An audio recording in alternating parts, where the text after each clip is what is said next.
यदि पृथ्वीबाट अचानक सबै मानिसहरू गायब भए भने मानिस बिनाको पृथ्वी कस्तो होला? कहिलेकाहीँ यस्तो प्रश्न हाम्रो मनमा आउन सक्छ।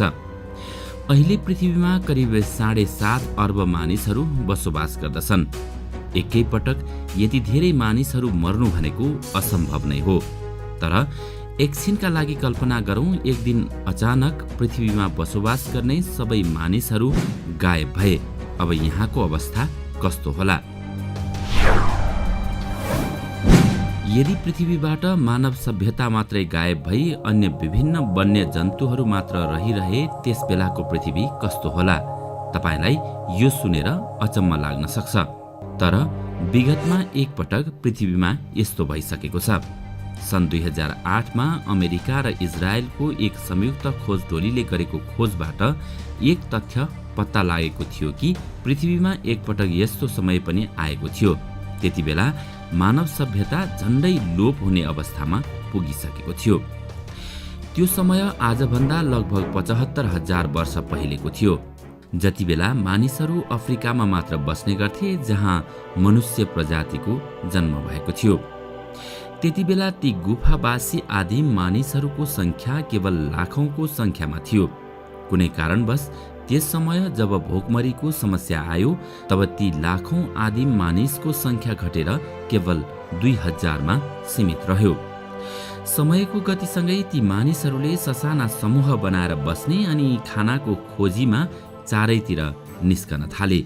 लगभग 10,000 वर्षपछि, अर्थात् आजभन्दा करिब 65,000 वर्ष पहिले ती आदिम मानव प्रजातिको संख्यामा वृद्धि भएसँगै उनीहरूमध्ये कैयौं मध्य तथा उत्तर अफ्रिकालाई छोडेर एसिया र युरोपमा गई बस्न थाले। बिस्तारै पुरै विश्वमा तीव्र गतिमा मानव प्रजातिको विकास हुँदै गयो। जब मानिसको शारीरिक र बौद्धिक विकाससँगै प्रविधिको पनि तीव्रतर विकास हुँदै गयो, तब आज मानिस अत्याधुनिक युगमा आइपुगेको छ।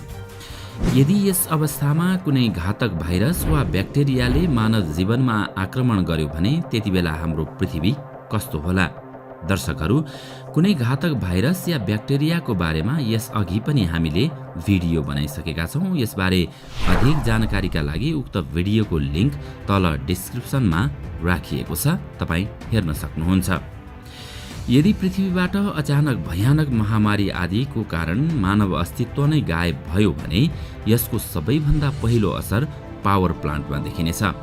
रातको समयमा अमेरिकाको 62% आकाश प्रकाशले चम्किरहेको हुन्छ। यसैगरी युरोपको 85%, जापानको 58% र अन्य क्षेत्रको पनि आकाश प्रकाशले चम्किरहेको हुन्छ। तर ती सबै पावर प्लान्टलाई अपरेट गर्ने मानिसको मृत्यु भइसकेको हुँदा त्यसपछिको 24 घण्टापछि यस पृथ्वीमा बिस्तारै अन्धकार छाउनेछ। त्यसपछि बिजुली बिनाको यस धरतीमा खतरनाक असरहरू देखिन सुरु गर्नेछ। अहिले विश्वमा करिब 450 न्युक्लियर पावर स्टेशन छन्। यी न्युक्लियर रियाक्टरलाई सन्तुलित राख्नका लागि आर्धस्तम्भ अर्थात् कुलिङ टावरमा पानीको आवश्यकता हुने गर्छ भने त्यही कुलिङ टावरमा पानी पठाउनका लागि पम्प चलाउनु पर्ने हुन्छ। तर विद्युतको अभावमा न्युक्लियर स्टेशनको तापक्रम अत्यधिक बढ्नेछ। युरेनियम पग्लिएर आगोको ज्वालामा परिणत हुनेछ र न्युक्लियर पावर स्टेशनमा भयानक विस्फोट भई बाहिर आउनेछ। बिस्तारै केमिकल मिश्रित विस्फोटबाट उत्पन्न खतरनाक बादल चारैतिर मडारिनेछ। त्यति बेला हाम्रो घरमा रहेका पाल्तु जनावरहरू सबैभन्दा छिटो मर्नेछन्, किनकि हामी बिना उनीहरूसँग खानका लागि केही हुने छैन। ती सबै जनावरहरू करिब 7 दिनपछि भोकमरीका कारण मर्नेछन्। संसारका सबै साना ठुला सहरहरूबाट दैनिक लाखौं टन पानी जमिन मुनिबाट निकालिने गरिन्छ। अब कुनै पनि मानिस नरहेपछि पृथ्वीको जमिन मुनि रहेको पानी जमिनको सतहतर्फ बढ्न थाल्नेछ। यति बेला जमिन मुनि दुलो बनाएर बस्ने मुसाहरू बाहिर निस्कन थाल्नेछन्। ती मुसाहरूको झुण्डले विस्तारै मानव बस्तीमा रहेका खानयोग्य सामानहरू खाएर समाप्त गरिदिनेछन्।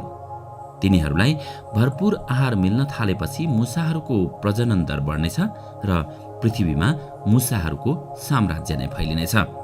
फेरि सुनसान बस्तीहरूमा मानिसहरूको ठाउँमा मुसाहरूको झुण्ड मात्रै हुनेछ। समय बित्दै जाँदा लगभग 1 महिना पश्चात जहाँ विमान, मोटरकार र फ्याक्ट्रीहरूबाट धुवाँ निस्किन्थ्यो त्यो बन्द भएपछि वातावरण बिस्तारै बिस्तारै सङ्लिन थाल्नेछ र कार्बन ग्यास बिस्तारै समाप्त हुनेछ अनि पुरै पर्यावरण सफा देखिनेछ। केही महिनाभित्रै आकाश यति सफा हुनेछ कि कैयौं तारा, ग्रह तथा अन्य आकाशीय पिण्डहरू सफा देखिनेछन्। तर अफसोस त्यहाँ ती दृश्यहरू हेर्ने कुनै मानव अस्तित्व हुने छैन। लगभग 1 वर्षपछि सिमेन्ट र कङ्क्रिटहरूद्वारा निर्मित ठूला ठूला बिल्डिङहरू आँधी बेहेरी, हुरी वर्षा र अन्य प्राकृतिक प्रकोपबाट ध्वस्त हुनेछन्। अब बचेका केही भग्नावशेषहरूमा पनि घाँस, पिपल जस्ता बोट बिरुवाहरू उम्रन थाल्नेछन्। यही अवस्था लगभग पुरै पृथ्वीमा रहनेछ। मानव अस्तित्व समाप्त भएको करिब 10 वर्षपछि पुरै पृथ्वीमा जङ्गल मात्रै रहेको हुनेछ। हरेक ठाउँमा रुख बिरुवाहरू मात्रै देखिनेछन्। जहाँ केही समय पहिले ठूला ठूला सहर बजारहरू थिए, अब यी पहिलेका सहरहरूमा खतरनाक जङ्गली जनावरहरूले आफ्नो वासस्थल बनाउन सुरु गर्नेछन्। मानव बिनाको पृथ्वी अब चारैतिर जनावरहरू मात्र देखिनेछ। अब पृथ्वीको भूगोलमा परिवर्तन आउनेछ। कतै समुद्रले आफ्नो आकार बढाउन थाल्नेछ भने कतै जमिनहरू मरुभूमिमा परिणत हुँदै जानेछन्। करिब 100 वर्षपछि पृथ्वीमा पूर्ण रूपले जङ्गल फैलिसकेको हुनेछ।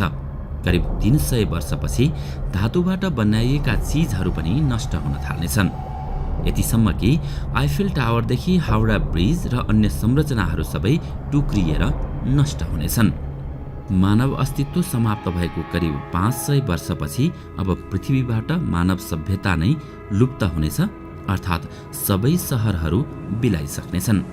तर त्यहाँ ढुङ्गाहरूबाट बनाइएका केही संरचनाहरू, सम्पदाहरू भने सुरक्षित रहिरहनेछन्, जस्तै ग्रेट वाल अफ चाइना, मिस्रको पिरामिड इत्यादि।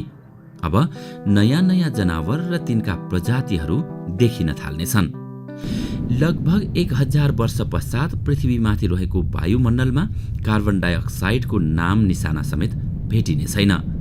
अब लगभग 99% कार्बन डाइअक्साइड वर्षाको माध्यमबाट समुद्रमा मिसिन्छ र समुद्रका तटहरूमा कार्बनिक खण्डहरूको रचना हुन थाल्नेछ। पृथ्वीको वातावरण पूर्ण रूपमा स्वच्छ भइसकेको हुनेछ। करिब 10,000 वर्षपछि कार्बन डाइअक्साइड पूर्ण रूपले समाप्त भएको हुँदा यस धरतीमा अब ग्लोबल वार्मिङको कुनै सङ्केत देखिने छैन। त्यो समय धरतीको तापमान औसतमा 2.5 डिग्री सेल्सियस कम हुनेछ।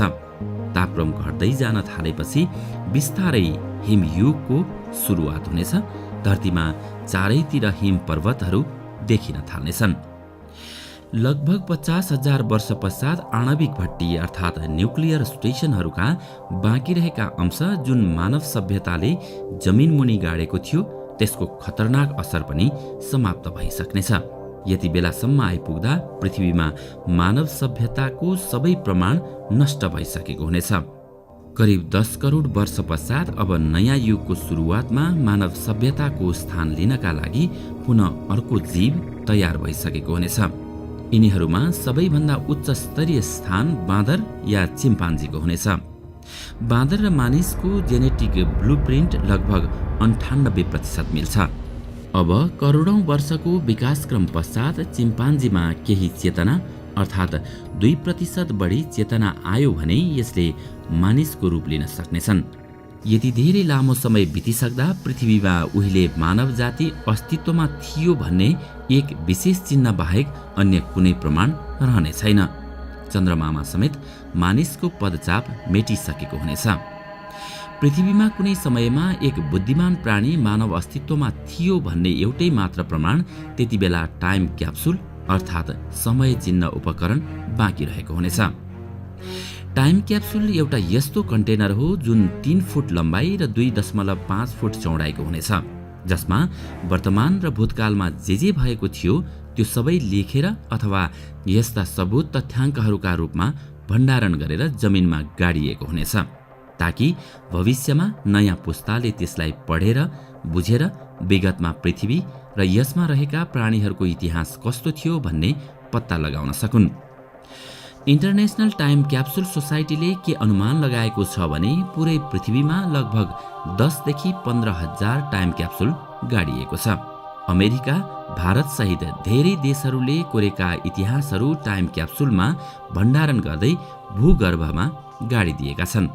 यस टाइम क्याप्सुलको तुलना डाइनोसरका अवशेषसँग गर्न सक्छौं। 19औं शताब्दीमा जब डाइनोसरका अवशेष पाइएको थियो तब मानिसलाई पृथ्वीमा सबैभन्दा पहिले डाइनोसरको साम्राज्य रहेको थाहा भयो। अरबौं वर्षको उतार चढाव पश्चात चिम्पान्जी मानव रूपमा परिणत हुनेछन्। उनीहरू बिस्तारै बिस्तारै आफूलाई शिक्षित बनाउँदै सेन्सिटिभ मेटल डिटेक्टरको सहायताले टाइम क्याप्सुलको खोज गर्न सक्ने कुरा कतिसम्म सम्भव हुन सक्छ केही भन्न सकिँदैन। यदि उनीहरूलाई टाइम क्याप्सुल मिल्यो भने त्यसमा भण्डारण गरिएको तथ्याङ्कले के बताउनेछ भने भूतकालमा करिब 10 लाख वर्षसम्म पृथ्वीमा मानिसहरू थिए। तर यसमा दुर्भाग्य के छ भने यो क्याप्सुल भेटिने सम्भावना 0% जतिकै छ। केही वैज्ञानिकहरूका अनुसार यदि पृथ्वीमा मानव सभ्यता समाप्त भयो भने यहाँ पृथ्वी बाहिरका जीव अर्थात् एलियनहरूले कब्जा गर्नेछन्।